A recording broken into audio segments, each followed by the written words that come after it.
Bismillahirrahmanirrahim. Assalamualaikum warahmatullahi wabarakatuh. Yang saya hormati Bapak Catur Nugroho selaku dosen mata kuliah Grafika Komputer. Kenalkan saya Imam Prakoso dari kelas F604. Pada kesempatan kali ini saya akan menjelaskan tentang algoritma DDA ya dalam membuat garis pada pixel. Share screen.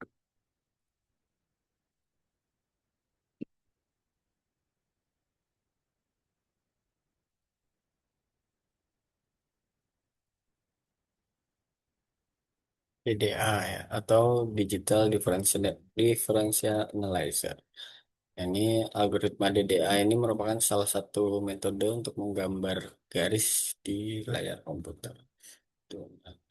Latar belakangnya, latar belakang penggunaan DDA ini yang pertama layar itu terdiri dari kumpulan piksel ya, grid discrete yaitu, lalu yang kedua persamaan garis Y, Y sama dengan MX plus C akan menghasilkan nilai real. Lalu yang ketiga kita butuh piksel mana saja yang dilalui garis tersebut. Nah, algoritma DDA ini merupakan salah satu solusi yang uh, untuk menangani masalah tersebut.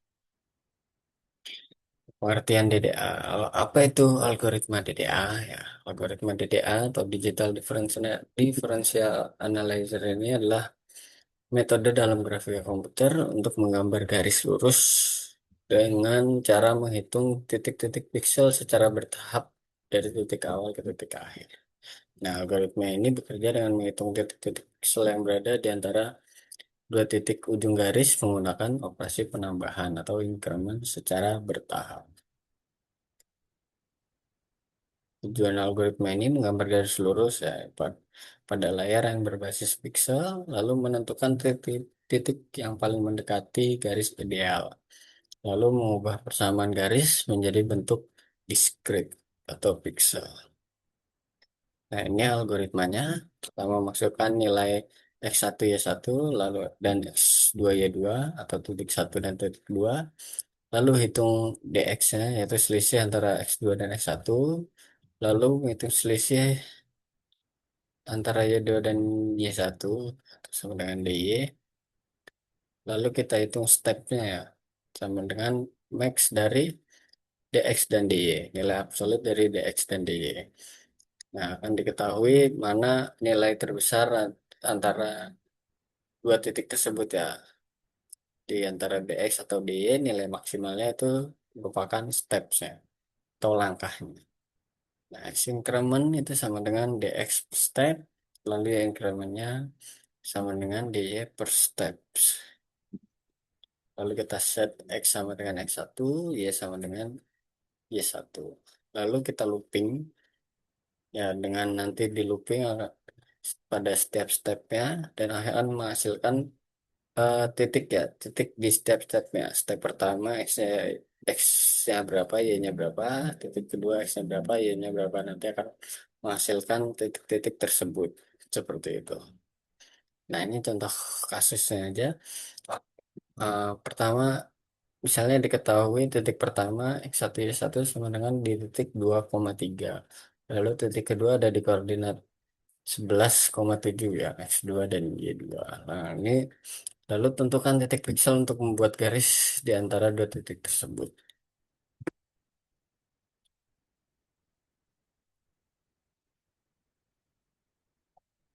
Nah, itu kan nih. Nah, ini penyelesaiannya ya. Pertama X1 Y1 sama dengan 2,3, X2 Y2-nya 11,7. Nah, kita hitung DX-nya. DX-nya sama dengan 11 min 2 atau 9. D-nya 7 min 3 sama dengan 4. Stepsnya merupakan maksimal dari nilai absolut setiap selisihnya ya. 9 dan 4, mana yang paling besar yaitu 9.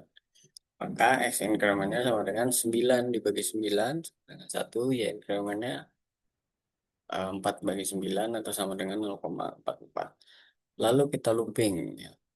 Plot round X dan roundnya. Jadi sini karena nilainya selalu nilai bilangan bulat ya, nilai real, maka harus di apa namanya dibulatkan dulu. ke yang terdekat. Nah, nanti akan kalau X-nya ditambah X tambah X increment ya, berarti nanti titik berikutnya ditambahkan dengan X increment berikutnya ya.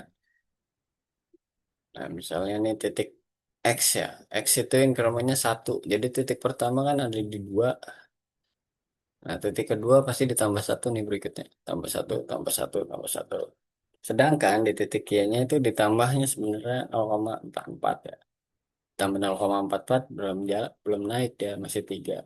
Tambah 0,44 lagi, tambah 0,44 lagi seperti itu. Dan ini hasilnya dari apa? Dari titik ini ya. 2,3 dan 11,7 kita akan menghasilkan titik-titik ini nih. Jadi ada 9 step ya. Berarti di sini ada 10 titik ya. Kalau titik satu, step pertama, 2, 3, 4, 5, 6, 7, 8, 9 seperti itu. Nah, ini ilustrasinya ya. Ini ilustrasi kalau kita membuat garis di antara titik 2,3 ke titik 11,7. Nah, nanti pixel-pixel yang akan menyala di layar komputer itu adalah titik 23, lalu titik 33, lalu titik 4,4, titik 5,4 dan seterusnya seperti itu. Nah, ini kan garis idealnya nih seperti yang digambar biru putus-putus. Nah, tapi ini titik pixel yang akan menyala nih garis oranye. Titik-titik biru ini adalah titik-titik pixel yang akan menyala seperti itu. Nah, kelebihan dari algoritma DDA ini yang pertama itu mudah dipahami, dua implementasinya sederhana ya, penghitungannya sangat sederhana, cocok untuk pemula, dan ini juga cocok untuk garis dengan berbagai kemiringan. Nah, ini kekurangannya menggunakan angka desimal ya, atau angka float ya. Lalu ada pembulatan ke pixel, ini kurang efisien, lalu kurang efisien dibandingkan metode Bresenham. Lalu juga lebih lambat pada sistem grafis besar ya. Jadi kalau sistem grafisnya besar pasti titik-titiknya makin banyak dan itu akan memberatkan ya kinerja komputer gitu. Seperti itu. Nah, kesimpulannya DDA adalah algoritma dasar pembentukan garis pada grafika komputer. Dan lalu menggunakan konsep increment, penambahan secara bertahap. Ketiga, mudah dipahami dan cocok untuk pembelajaran. Yang keempat, ya ini kurang efisien dibandingkan algoritma modern seperti Besenham. Nah, terima kasih. Cukup sekian dari saya. Mohon maaf apabila ada kekurangan. Saya akhiri. Wassalamualaikum warahmatullahi wabarakatuh.